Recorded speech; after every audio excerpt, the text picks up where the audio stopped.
Hello, Internet! Shoutthis here, and it's time for another episode of ShoutStone.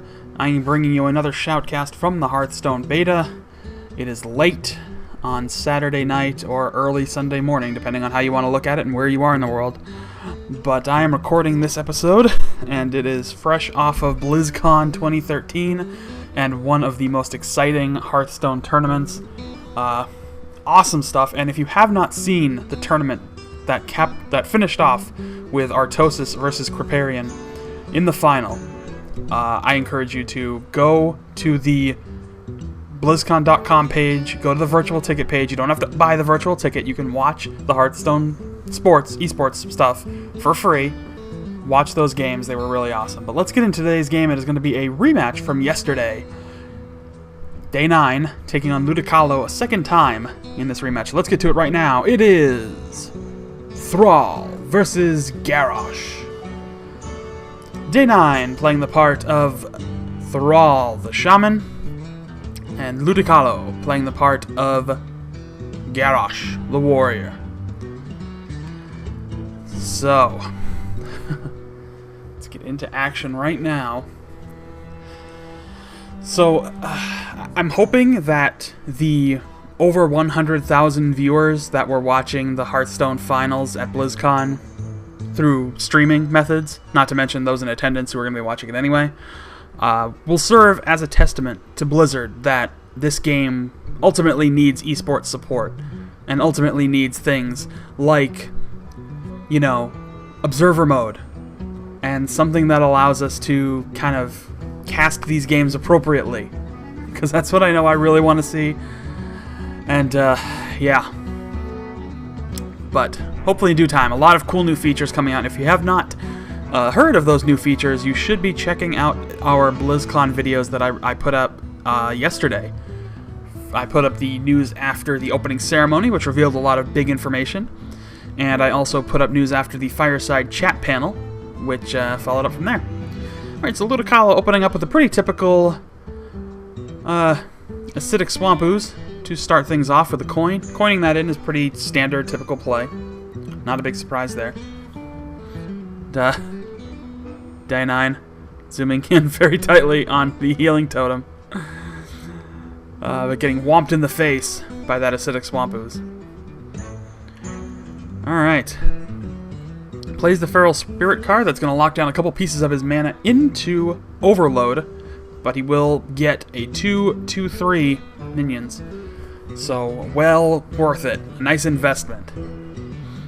Overload, again, if you're not familiar with it, is a great mechanic that allows Shaman players to get cards out at a cheaper initial cost and basically borrow the cost that they're really worth later. So, basically, this is a 3-drop card that provides 2/2/3 minions.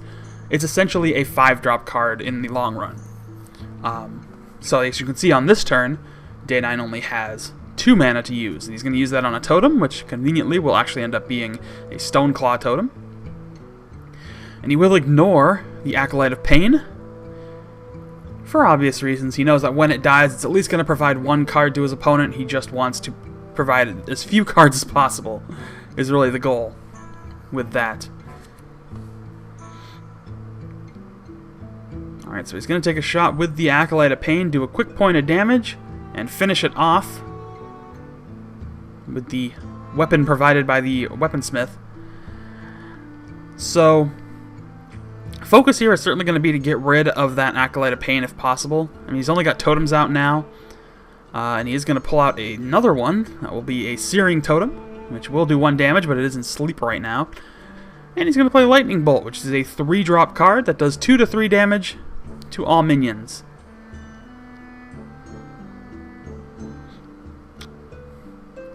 Except for that one.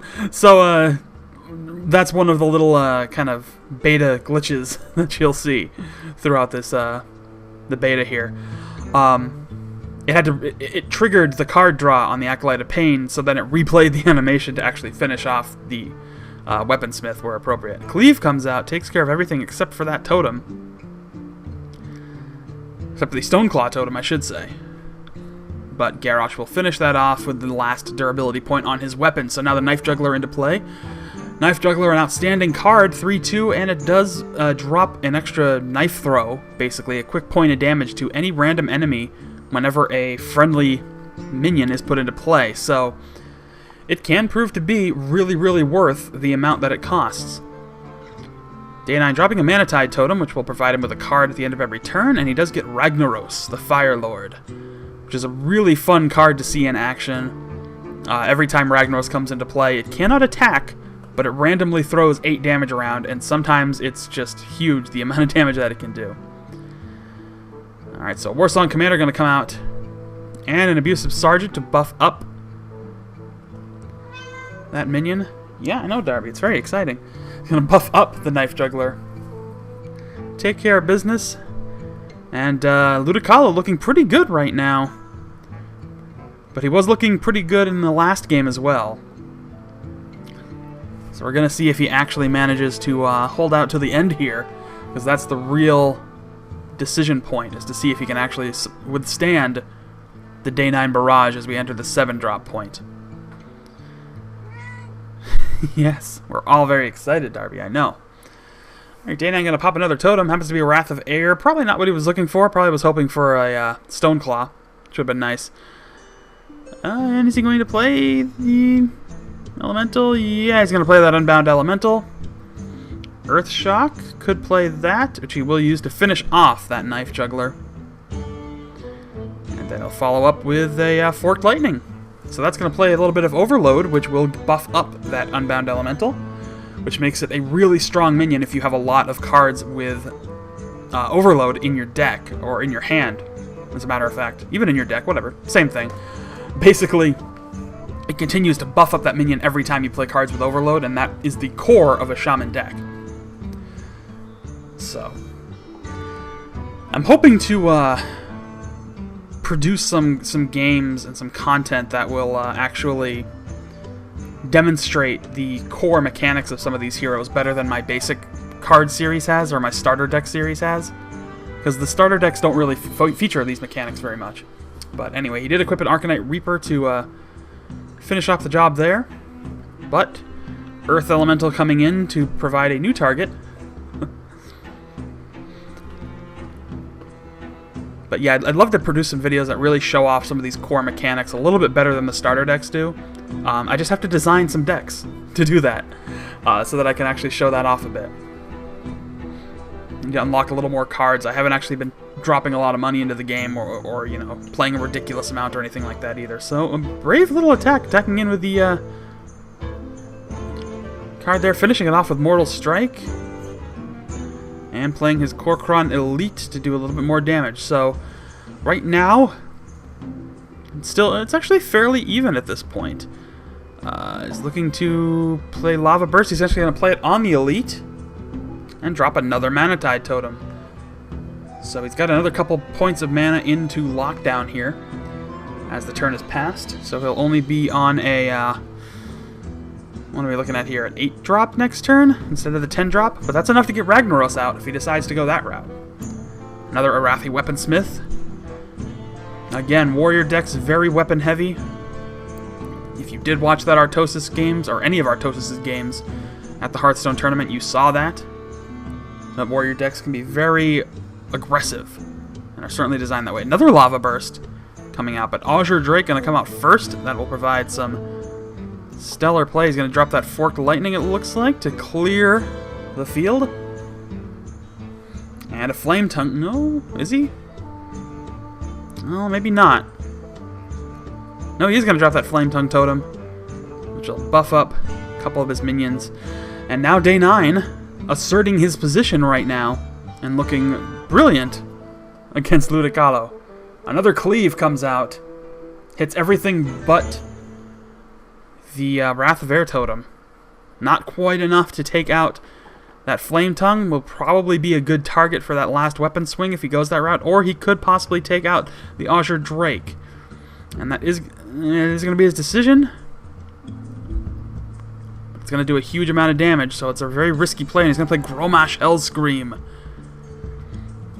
Charge and Enrage. So Garrosh, certainly a big target, but he does have Earth Shock, which Day 9 can use to silence Garrosh. and shut him down. Which will basically get it to ignore that enrage effect, drop its health, his attack back down to 4. I might drop those Feral Spirits first, and he will do that. Could play Lava Burst here. Unfortunately, the Feral Spirits do not flank the totem the way you'd expect them to or want them to. Alright, he's going to play the Lava Burst on Grommash instead of playing that Silence effect. Interesting decision to make there. At this point, it's usually a pretty good choice to try and silence some larger minions like that, but not going to go that route. Instead, just going to stick to the plan.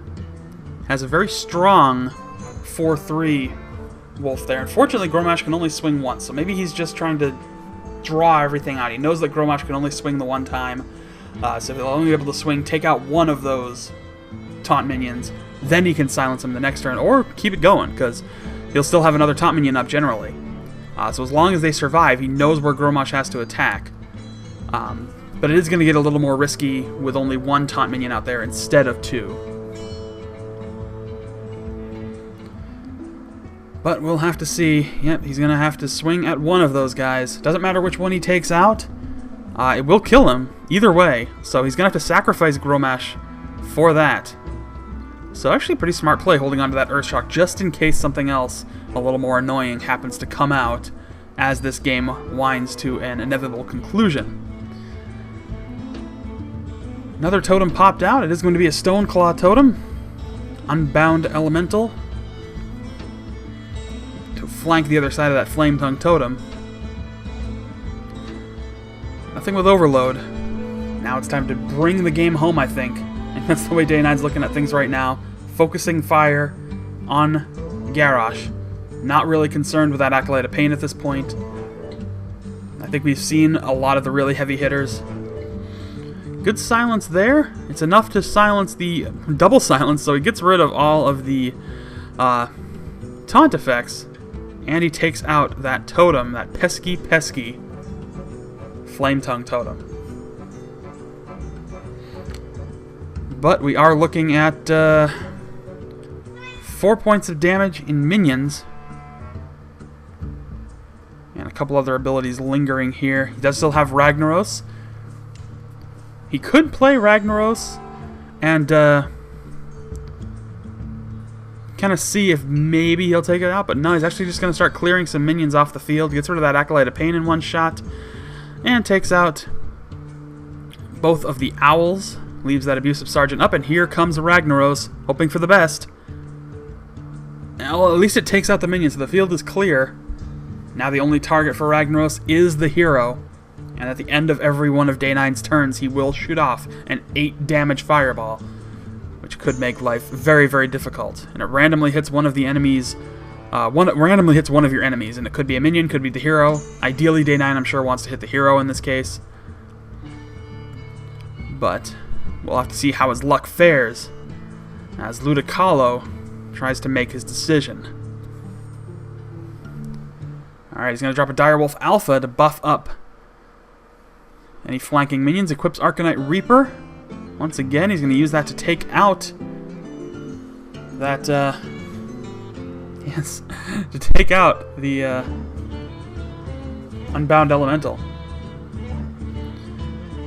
Clears the field.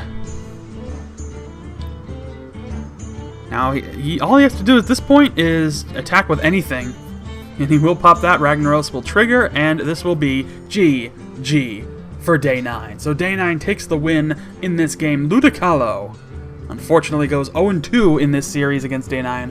In this little, well, matchup, I guess. Not really a series per se. This little friendly challenge. Not enough to thwart Day 9. Unfortunately, Day 9 did not fare quite as well in the tournament. He was ousted in the first round. Trump made it to the round of 4. And we'll talk about those games later. Hopefully, maybe I should bug Blizzard, see if they'll allow me to cast those games for this channel. Probably not, but hey, you know, doesn't ever hurts to ask, right? Anyway, if you want to see those games cast by Total Biscuit and Kevin Naki, go to BlizzCon.com, watch the Hearthstone Invitational Series. It was awesome. So much fun. But anyway, thank you all so much for watching. Don't forget that we're going to be releasing videos every single day. so make sure that you subscribe for daily updates. Like this video, leave a comment, find me on Facebook and Twitter, and that's all. Thanks again. I will see you all next time.